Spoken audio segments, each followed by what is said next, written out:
Ajay sir जी, ये concept YouTube channel में आप सभी मित्रों का स्वागत है। आज हम भारतीय समाचार पत्रों का इतिहास के बारे में जानेंगे।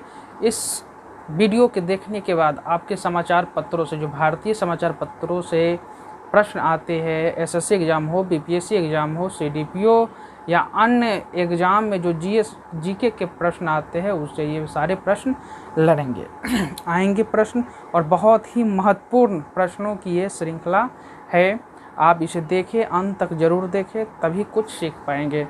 आप मेरे चैनल है तो Ajay sir GS concept YouTube channel को सब्सक्राइब कर ले। तो आइए अब हम शुरू करते हैं वीडियो। तो भारत में प्रेस की शुरुआत पुर्तगाली द्वारा हुई, ठीक है ना। तो प्रेस से संबंधित हम पहले जानते हैं। सबसे पहले ये जनसंचार का एक माध्यम है प्रेस, ठीक है ना। प्रेस ही सचमुच का आंदोलन भारत में लाया था। अगर ये प्रेस नहीं होती तो हम जन जन तक आंदोलन की बातें प्रमुखता से नहीं रख पाते। हम इन बातों को, आंदोलनकारी बातों को हम जन जन तक पहुंचाने का काम जो किया वो प्रेस के माध्यम से ही किया। किसी भी देश के लिए यह एक संपदा के रूप में है, फोर्थ पिलर के रूप में, चतुर्थ संपदा के रूप में आज समाचार पत्रों को जाना जाता है। चाहे वो मीडिया हो, मल्टीमीडिया हो, प्रिंट मीडिया हो, इन सभी के माध्यम से हम सभी नागरिकों के बीच समाचार का आदान प्रदान, सरकार की बात हम तक पहुंचती है, लोगों की बात पहुंचती है सरकार तक। तो यह एक सशक्त माध्यम है। आप इसे सीख पाएंगे कि ब्रिटिश काल में जो ब्रिटिश अधिकार किए थे, उस काल में कौन से पत्रिका, कौन से समाचार पत्रों ने आंदोलन किया और लोगों में एक जुनून भरने का काम किया, ताकि हमारा जो ये आंदोलन था, स्वतंत्रता का आंदोलन, जो बहुत ही आसानी तो हम नहीं कह सकते, फिर भी उस आंदोलन को जीत की तरफ ले जाने के लिए, स्वतंत्रता दिलाने के लिए समाचार पत्रों की महती भूमिका रही दोस्तों, ठीक है। तो आज हम विभिन्न समाचार माध्यमों, समाचार पत्रों को देखेंगे कि कौन से पत्रों का भारत में आंदोलन में महती भूमिका रही थी, ठीक है ना। तो आइए हम शुरू करते हैं वीडियो। तो भारत में प्रेस की शुरुआत पुर्तगाली द्वारा हुई, ठीक है ना। प्रेस की शुरुआत पुर्तगाली द्वारा हुई और सर्वप्रथम ये, और आपका यहाँ गोवा में पादरियों द्वारा पहली पुस्तक छापी गई थी। कब? तो 1557 में यहाँ पर ये पुस्तक छापी गई। 1557 में पहली पुस्तक छापी गई थी, ठीक है ना। आधुनिक भारतीय प्रेस की शुरुआत 1766 में विलियम बोल्ट्स द्वारा की गई थी, ठीक है ना। ये शुरुआत 1766 में हुई और विलियम बोल्ट द्वारा समाचार का प्रकाशन किया गया। फिर कंपनी के अधिकारियों ने इन्हें, विलियम बोल्ट्स को, इंग्लैंड वापस भेज दिया था, ठीक है ना। और इस डर से भेज दिया था कि कहीं तुम भारतीयों में एक ऐसा प्रेस के प्रति, समाचार पत्र के प्रति जागरूकता फैलाने का काम करोगे, ये आंदोलन में तीव्रता आएगी, लोगों की जागरूकता बढ़ेगी और हमारा सारा औपनिवेशिकता खतरे में आ जाएगी। तो विलियम बोल्ट को वो कहाँ, इंग्लैंड रवाना कर दिए, रिटर्न कर दिए, ठीक है ना। Company, east India company. अब 1780 में हम देखते हैं, 1780 में प्रथम समाचार पत्र आया, द बंगाल गजट, ठीक है ना। The Bengal gazette James Augustus Hicky द्वारा यह बंगाल गजट प्रकाशित किया गया था। लिख लीजिएगा, जेम्स अगस्टक हिक्की, जेम्स या अगस्टक हिक्की द्वारा ये प्रकाशित हुई और कंपनी के अधिकारी, ये प्रकाशित हुआ 1780 में, और कंपनी के जो अधिकारी थे इनका विरोध किया और इनका जो ये प्रकाशन था वो 1782 में ही बंद करना पड़ा। इसको, द बंगाल गजट को द कलकत्ता जनरल एडवर्टाइजर के रूप में भी जाना जाता है। बंगाल गजट को द कलकत्ता जनरल एडवर्टाइजर, ठीक है ना, उसको नोट कर लीजिए। द कलकत्ता जनरल एडवर्टाइजर के नाम से भी द बंगाल गजट को जाना जाता है दोस्तों। चलिए, अब 1784 में उसके बाद कलकत्ता गजट प्रकाशित हुआ 1784 में, 1785 में बंगाल जर्नल, और 1785 में उसी साल the oriental magazine of Calcutta, ठीक है ना, इसी को द कलकत्ता एम्यूजमेंट के नाम से जाना जाता है। उसी वर्ष 1785 में ही इसका प्रकाशन शुरू हो गया था, ठीक है ना। 1786 कलकत्ता क्रोनिकल और 1788 में मद्रास कुरियर का प्रकाशन शुरू हो गया। तो ये कुछ महत्वपूर्ण समाचार पत्र है जो आपके एग्जाम में आएंगे ही, निश्चित ही आएंगे, और इसका आपको जवाब देना है। अब हम देखते हैं, ये तो रही 18वीं शताब्दी। अब 18वीं शताब्दी 1700 से लेके 1799 तक को हम समझेंगे। 19वीं शताब्दी 1800 से 1899 तक, 20वीं शताब्दी 1900 से 1999। तो ये आप समझेंगे शताब्दी 18वीं बोलेंगे तो साल का जो होता है सेंचुरी, वो पीछे का अंकों में लेंगे, ठीक है ना, समझने के लिए। अब 19वीं शताब्दी के समाचार पत्र, अब 19वीं शताब्दी मतलब 1800 से 1899 के बीच आएगा, श्योर है। तो बंगाल गजट, गंगाधर भट्टाचार्य एक प्रथम भारतीय थे जिन्होंने अंग्रेजी में बंगाल गजट निकाला था। 1816 ईस्वी में प्रकाशित किया था। तो ये भी इम्पोर्टेंट प्रश्न है। बाल गंगाधर भट्टाचार्य प्रथम भारतीय अंग्रेजी में निकालने वाले ये प्रथम भारतीय थे। बंगाल गजट को कब निकाला था? 1816 में, ठीक है ना। ये हिक्की तथा वर्किंघम, ठीक है ना, ये अंग्रेज थे। हिक्की तथा वर्किंघम दो पत्रकारिता में बहुत महत्वपूर्ण योगदान दिए। ये पत्रकारिता को स्वतंत्र करना चाहते थे और सरकार निरंकुश शासन के विरुद्ध आवाज़ उठाए, ऐसी पत्रकारिता ये भारत में चाहते थे, ठीक है ना, भारत में चाहते थे। अब आगे देखते हैं। 1821 में संवाद कौमुदी, ठीक है ना, बंगाली में। ये सब बहुत इंपॉर्टेंट है, ये प्रश्न आएबे करेगा, आएगा नहीं, आएबे करेगा, इसलिए पेन डाउन जरूर करें। संवाद कौमुदी बंगाल में। और 1821 में 22 मीरात उल अखबार फारसी, ये पिछली बार भी एसएससी और बीपीएससी के एग्जाम में भी पूछा है, ठीक है ना। तो मीरात उल अखबार, और ये दोनों जो लिखा गया है, दोनों ही प्रकाशित किया गया था वो राजा राम मोहन राय के द्वारा, ठीक है ना, राजा राम मोहन राय के द्वारा। राजा राम मोहन राय को राष्ट्रीय पत्रकारिता करने का श्रेय भी दिया जाता है, ठीक है ना।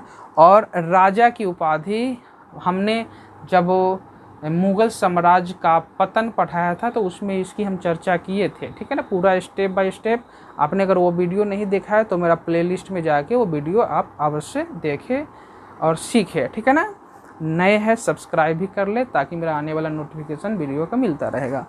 अब ये संवाद कौमुदी बंगाली में, मीरात उल अखबार फारसी में प्रकाशित हुआ, ठीक है ना। अब ये भी है, मीरात उल अखबार फारसी में, संवाद कौमुदी बंगाल में। कौन? राजा राम मोहन राय, राजा की उपाधि अकबर द्वितीय द्वारा दी गई थी, ठीक है। चलिए दोस्तों आगे बढ़ते हैं। राम मोहन राय के सामाजिक तथा धार्मिक प्रचार। अब राजा राम मोहन जो राय थे अपना उपदेश सामाजिक धार्मिक ये प्रचार करने लगे, किससे? अपने समाचार के माध्यम से। तो उसके विरुद्ध में एक समाचार पत्र प्रकाशित होने लगा था चंद्रिका नाम का, ठीक है ना। तो ये भी पूछा जा सकता है कि कौन से पत्रिका राजा राम मोहन राय के समाचार पत्र के विरोध में प्रकाशित होने लगा। तो चंद्रिका, ठीक है ना, इम्पोर्टेंट है, नोट करें। अब हिंदू पैट्रियाट हरिश्चंद्र मुखर्जी एवं गिरीशचंद्र हरिश्चंद्र जो थे इसके संपादक थे, ठीक है ना, इसके संपादक थे।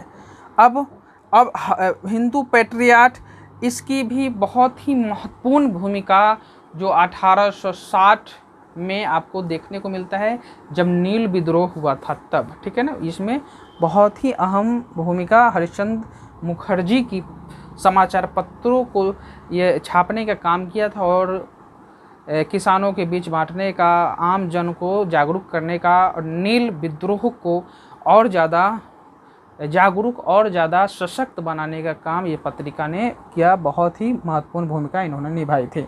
अंग्रेजों द्वारा समाचार पत्र, तब अब ये भी देखना है, अब ये था भारतीय द्वारा, अंग्रेजों द्वारा, ठीक है ना। अंग्रेजों द्वारा Pioneer, times of India, statesman, ठीक है ना, ये है। इसमें पायनियर जो था, अब क्या हुआ था कि राष्ट्रीयता के आधार पर भी समाचार पत्रों को देखा जाता था। स्वाभाविक है, जो अंग्रेजों द्वारा प्रकाशित है तो अंग्रेजों की बात करेगा, जो भारतीय द्वारा है वो भारतीयों की बात करेगा, अंग्रेजों के दमन चक्र के बारे में बात करेगा, इन सब की बात ये इसमें की। और पायोनियर अंग्रेजों की बात का समर्थन करता था और भारतीयों के जो प्रकाशक था उसका ये विरोध करता था, ठीक है ना। तो pioneer, times of India, statesman, ये समाचार पत्र विदेशी थे, अंग्रेजों द्वारा थे। अब 1859 में सोम प्रकाश ईश्वर चंद्र विद्यासागर, ठीक है ना, ईश्वर चंद्र विद्यासागर सोम प्रकाश का प्रकाशन किया था, ठीक है ना। क्रिस्टो दास पाल, भारतीय पत्रकारिता का राजकुमार, ये बहुत ही बढ़िया MCQ है, ऑब्जेक्टिव है। क्रिस्टो दास पाल, भारतीय पत्रकारिता की राजकुमार, ठीक है ना। तो इसके बारे में हम पढ़ेंगे, पेन डाउन करें। भारतीय पत्रकारिता का राजकुमार, the emperor of Indian press, ठीक है ना, या the king of Indian press, ऐसे भी हम बोल सकते हैं इसको। अमृत बाजार पत्रिका, ठीक है, अमृत बाजार पत्रिका मोतीलाल घोष द्वारा 1868 में यह आया था समाचार पत्रिका, ठीक है ना। तो ये अमृत पत्रिका था एक लॉर्ड लिटन द्वारा 1878 में एक भारतीय भाषा पत्र अधिनियम, समाचार पत्र अधिनियम आया था, जिसको अंग्रेजी में वर्नाक्यूलर प्रेस एक्ट कहते हैं, 1878। तो 1878 में ये वर्नाक्यूलर जो भारतीयों पर अंकुश लगाने का काम है कि भारतीय समाचार का पत्र प्रकाशन नहीं करेंगे, उसको क्या कहा गया था, मुंहबंद कानून भी कहा गया था। वर्नाक्यूलर प्रेस एक्ट को मुंहबंद कानून के नाम से भी जाना जाता है, ये आप नोट कर लें, ठीक है ना, मुंहबंद कानून के नाम से भी जाना जाता है। तो इसने उसमें था क्या कि आप अंग्रेजी में तो सब नहीं छाप सकते थे, सबको अंग्रेजी का नॉलेज था नहीं, हिंदी में ज़्यादा छाप रहे थे, तो उस हिंदी का विरोध किया, ठीक है ना, और अन्य विरोध भी था, लेकिन हिंदी। तो इसने क्या किया था, इन्होंने क्या कर लिया था, मोतीलाल घोष अमृत बाजार पत्रिका का कन्वर्ट अंग्रेजी में कर दिया था रातों रात, ठीक है। तो ये इनका पत्रिका बच गया था, ठीक है। तो 1881 में मराठा, ठीक है ना, 1881 मराठा का प्रकाशन अंग्रेजी में अगरकर ने किया, और केसरी का मराठा में केलकर ने किया था ये। और बाद में इन दोनों का संपादन बाल गंगाधर तिलक के हाथों में आ गया था। अब दोस्तों मैं देख रहा हूँ अब कुछ एक्ट जो भारतीय समाचार पत्र को प्रतिबंधित करने का काम किया था उसको भी हम समझेंगे। अब कुछ भारतीय समाचार पत्र के विरोध में कुछ एक्ट लाया गया कंपनी द्वारा। पहला एक्ट जो था 1799 में censorship of the press act, ठीक है ना। ये सेंसरशिप क्या था, तो सेंसरशिप था कि उसको देखना कि किसके नाम से छपा है अखबार, इसका मालिक कौन है, इसका संपादक कौन है, सबकी सूचना देनी पड़ती थी कंपनी को। तो 1799 में सेंसरशिप बैठाया गया, सबका दिखा गया कि ये इसमें कुछ लोगों को आंदोलन भड़काने वाला खबर तो नहीं है, लोग उत्सुकता हो जाने वाली खबर तो नहीं है, इस तरह से। तो 1799 में एक सेंसरशिप बैठाया गया सभी पत्र पर, ठीक है ना, प्रतिक्षण। अब 1823 में लाइसेंस, अब 1823 में, पहले क्या था कि बिना लाइसेंस के भारतीय समाचार पत्र का प्रकाशन हो जाता था, लेकिन उसके बाद अंग्रेजों ने क्या किया, 1823 में एक एक्ट बनाया, लाइसेंसिंग एक्ट, अनुज्ञप्ति एक्ट अधिनियम बनाया, जिसके माध्यम से क्या होता था कि वो अंग्रेज से, कंपनी से उसका लाइसेंस लेता था, अनुज्ञप्ति लेता था कि इसका प्रकाशन हम कर पाए कि नहीं। ठीक है, तो ये अगर इसमें पकड़ा जाता था तो अगर ये बिना लाइसेंस होता था 400 रुपये का जुर्माना होता था, कारावास भी हो जाता था। ठीक है, तो ये act 1833 liberation of the Indian press act. अब लिबरेशन क्या, स्वतंत्रता। ठीक है ना, 1833 में लॉर्ड विलियम बेंटिक थे, वो प्रेस में स्वतंत्रता दे दी गई थी। उस समय जो गवर्नर जनरल थे, कार्यवाहक गवर्नर जनरल चार्ल्स मेडकॉफ थे। ठीक है ना, चार्ल्स मेडकॉफ, ये जो थे गवर्नर जनरल थे, कार्यवाहक। ठीक है ना, इन्हें भारतीय समाचार पत्रों के मुक्तिदाता के नाम से जाना जाता है। भारतीय समाचार पत्रों के मुक्तिदाता के नाम से जाना जाता है, चार्ल्स मेडकॉफ। ठीक है ना, तो यह दे दिया गया था, लेकिन एक एक्ट था। ठीक है ना, तो liberation of Indian press act था। उसके तहत क्या था कि जो संपादक होते थे उसको सूचना देना होता था कि मैं यह छाप रहा हूँ ना, यह समाचार पत्र निकाल रहा हूँ, तो ये सूचना दे दिया जाता था। उसमें विलियम बेंटिक ने बहुत सारा योगदान दिया था कि स्वतंत्र क्या कर दिया जाए, और चार्ल्स मेडकॉफ भारतीय समाचार पत्रों के मुक्तिदाता के नाम से जाने जाते थे। उस समय के गवर्नर जनरल ये थे, बहुत काम किए। ठीक है ना, समाचार पत्रों के लिए। तो 1833 liberation of the Indian press act. अब 1857 लाइसेंस, फिर आ गया लाइसेंस का। ठीक है ना, 1857 में फिर लाइसेंस आ गया, तो उसमें लाइसेंस बनवाना पड़ता था, नहीं हो तो 400 का जुर्माना देना होता था। 1867 में रजिस्ट्रेशन, फिर रजिस्ट्रेशन करवाना होता कि सभी को एक मूल्य देकर, एक पैसा देकर रजिस्ट्रेशन करवाना है, तभी उसका जो समाचार पत्र है बाज़ारों में चलेगा, उसका समाचार पत्र लोगों के पास पहुंचेगा। अदरवाइज नहीं होता। रजिस्ट्रेशन में नाम, संपादक का नाम और जो छापने का प्रकाशक का था उसका नाम देना पड़ता था। ये 1867 में रजिस्ट्रेशन। ठीक है ना, उसके बाद बहुत ही इम्पोर्टेंट परीक्षा के लिहाज से इस पर हमेशा नज़र रहना चाहिए, the vernacular press act, Hindi में बोलेंगे भारतीय भाषा समाचार पत्र अधिनियम। ठीक है ना, तो द वर्नाक्युलर प्रेस एक्ट, इसको मुहबंद कानून कहा जाता था। उस समय लॉर्ड लिटन जो वैसे गवर्नर जनरल थे, तो उन्होंने भारतीयों पर प्रतिबंध लगाने का ज़बरदस्त उपाय किया, जिसमें वर्नाक्युलर प्रेस एक्ट लाया। और इसमें क्या किया था, कोई अपना भाषा में नहीं छापेगा। ठीक है ना, भारतीय भाषा में नहीं छापेगा, वह अंग्रेजी में छापेगा तो चलेगा, नहीं तो नहीं चलेगा। ठीक है ना, तो द वर्नाकुलर प्रेस एक्ट, इसको मुंहबंद कानून के रूप में भी जाना जाता है। ठीक है ना, ऑब्जेक्टिव में रहेगा कि मुंहबंद कानून के रूप में किसे जाना जाता है, किस एक्ट को जाना जाता है, तो वर्नाकुलर प्रेस एक्ट को जाना जाता है मुंहबंद, जिसको लागू करने का काम लॉर्ड लिटन ने किया था और इसको हटाने का काम लॉर्ड रिपन ने किया था। ठीक है ना, तो ये प्रेस एक्ट। ठीक है ना, द वर्नाकुलर प्रेस एक्ट से बचने के लिए मोतीलाल घोष द्वारा संपादित समाचार पत्र अमृत बाजार पत्रिका रातों रात अपने अंग्रेजी में डब हो जाता है। ठीक है ना, अंग्रेजी में कन्वर्ट करके वो अपना प्रकाशन करते हैं, उनका पत्रिका बच जाता है। ठीक है ना, और राजा राम मोहन राय सभी के पत्रिका क्या होते हैं, पूरा बंद हो जाते हैं। ओ लाइसेंसिंग एक्ट इसी 1823 ये के आसपास। ठीक है ना, तो ये बंद हो जाते हैं। अब इन्होंने ये में देखना बड़ा सिंपल सा है, 1799, 1823, 24 साल के बाद, फिर 10 साल के बाद 1833, 1857। ठीक है ना, 33 के बाद 57, 1857, 10 साल के बाद द वर्नाक्युलर प्रेस एक्ट 1878। ठीक है ना, 1878 आया दोस्तों। ठीक है, इसको बहुत याद है, अंग्रेजी हिंदी में याद नहीं कीजिएगा, बहुत कठिन कठिन शब्द है।